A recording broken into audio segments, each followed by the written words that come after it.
Security কথাটা বলার আগে আমি আমাদের পরিচয় দিতে চাই। আমরা বর্ডার সিকিউরিটি ফোর্স।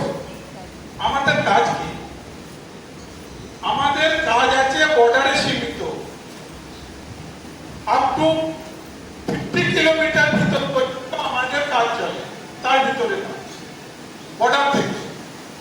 তো আমাদের বর্ডারে যদি আমরা বলি আমাদের কাজটা কি, আমাদের বর্ডারের কাজ হচ্ছে মাথা ঘোরাচ্ছ, আমি কিন্তু ডাকবো, কোশ্চেন করবো। কেউ আছো আমার কোশ্চেন 3 নম্বর ক্লাসের কোশ্চেন কেউ আছো? হ্যান্ড আপ, হাত উপর করো। নেই? আছো?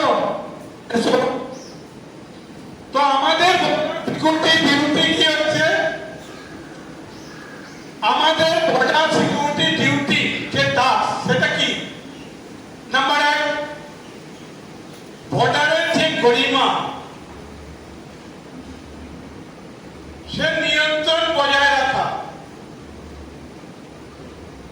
বর্ডারের যে পবিত্রতা সেটাকে বজায় রাখা, এবং বর্ডারের ভিতর দিয়ে যদি এদেশ বা বাংলাদেশ, নেপাল, যে কোনো দেশ হোক, তো তোমাকে কোশ্চেনটা করি,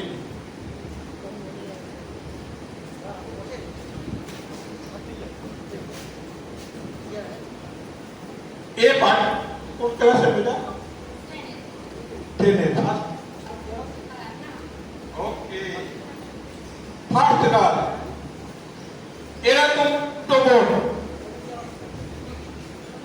তোমাকে ছোট বোন, তুমি বড়, তোমাকে 100 টাকা দিলাম, বললাম বেটা এরা মেলায় যাবে, দুজনকে 100 টাকা ডিভাইড করে দাও, কিন্তু তো মেজো, একে তুমি 1 টাকা বেশি দাও, তাকে কত দেবো?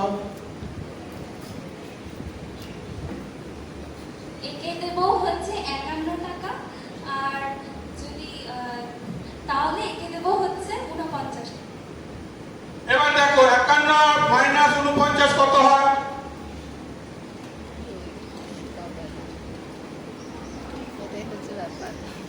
51 মাইনাস কত, 49 কত হয়?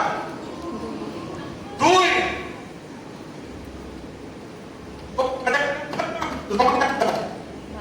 মাইকটা চেঞ্জ তোমার 7 দিচ্ছে, বলবে না।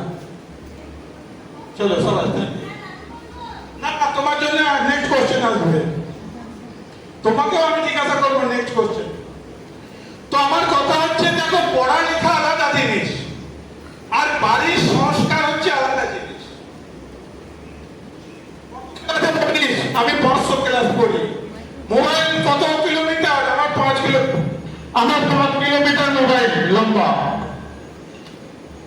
এটা আজকাল বলা, বেটা কে হাত খাড়া করে পেয়েছিলেন, মনে কিছু করে না, ঠিক আছে? কারণ এটা এগুলো প্রেজেন্ট মাইন্ডের কোশ্চেন হয়। আমার বলার অর্থ হচ্ছে প্রেজেন্ট মাইন্ড আলাদা জিনিস, আর অ্যান্সার দিয়ে আলাদা জিনিস, পড়ালেখা আলাদা জিনিস, সংস্কার আলাদা জিনিস। সংস্কার কোথা থেকে পাই আমরা? বাড়ি থেকে। স্কুলের টিচার আছে 10 জন, তোমরা স্টুডেন্ট আছে 2000। মা বাবা যদি বলে ম্যাডামটা দেখে নেবে, কি করে দেখবে? বাবা মায়ের 2-3টে ছেলে মেয়েকে আটকাতে পারে না, তারা 2 জন 4 জন পায়, এতজনকে স্টুডেন্টকে কিভাবে তাদের শিক্ষা দেবে? তো তোমাদের সাহায্য করা দরকার না? দরকার তো। এবার নেক্সট কোশ্চেন যদি শুনতে না চাও তো তোমরা আসবে। তো আমি যে কথা বলছিলাম, প্রথম হচ্ছে আমাদের বর্ডারের যে গরিমা সেটা বজায় রাখা, দ্বিতীয়ত সেখান থেকে স্মাগলিং যাতে না হয় সেটা আটকানো, তৃতীয়ত কারণ হচ্ছে আমাদের যে অপারেশনাল খবর সেটা কাউন্টার পার্ট থেকে সংগ্রহ করা, আর আমাদের যে খবর আছে যাতে কাউন্টার পার্ট না পায় সেদিকে সুরক্ষিত করা। এছাড়াও অনেক অপারেশনাল আমাদের কাজ আছে যেটা আমরা তোমাদের কাছে এখন বলছি না, কিন্তু এই বিষয়গুলো ছেড়ে, এই বিষয় যেগুলো বললাম এগুলো ছেড়ে আমাদের একটা ভীষণ ডিউটি, কর্তব্য টাস্ক আছে। সেটা কি? যে আমাদের বর্ডারের সংলগ্ন 50 কিলোমিটার কি কিংবা তার বাইরে হোক, যে আমাদের ভারতীয় দেশবাসী পরিবার পরিজন মানুষজন যাতে নির্ভয়ে নিজের সময় না করে নিজের সুবিধা মতো আসা যাওয়া, চাকরিতে যাওয়া, পড়ালেখা নির্ভয় যাতে করতে পারে সেদিকে, তার জন্য তাদের মনের মধ্যে জোর মানে বিশ্বাস জাগানো যে আমাদের বর্ডারে পাহারা দেওয়ার জন্য তো বিএসএফ আছে, আমাদের চিন্তা কি, চাই বর্ডার থেকে 500 মিটার দূরে হোক, চাই 5 কিলোমিটার দূরে হোক, চাই 50 কিলোমিটার দূরে হোক।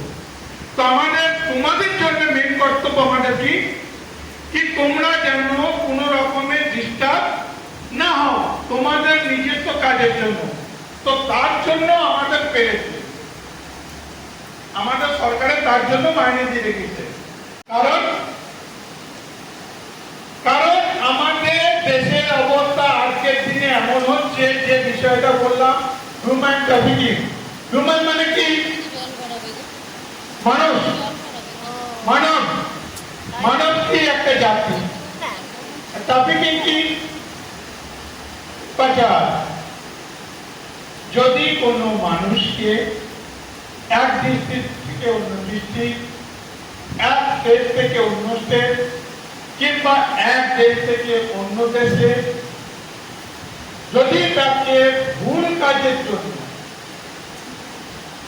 যৌন নিপীড়নের জন্য, যৌন নির্যাতনের জন্য যদি তাকে ব্যবহার করা, বিক্রি করা হয়, কেনা বেচা করা, তাকে কি বলে?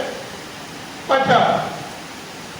এইবার যদি কোনো দেশ থেকে বর্ডার ক্রস করে আসে, বাংলাদেশ থেকে ইন্ডিয়া, ইন্ডিয়া থেকে বাংলাদেশ, নেপাল থেকে ইন্ডিয়া, এরকম যদি বর্ডার ক্রস করে আসে তাকে কি বলে? Human smuggling. এক দেশ থেকে অন্য দেশে আসে। এইবার এই যে হিউম্যান ট্রাফিকিং এর সম্বন্ধে কথাটা বলছি, এটা আজকের কথা না। 1947 সালে যখন দেশ স্বাধীন হয়েছিল তখনও এই জিনিসটা ছিল, আমার জন্মের আগেও ছিল।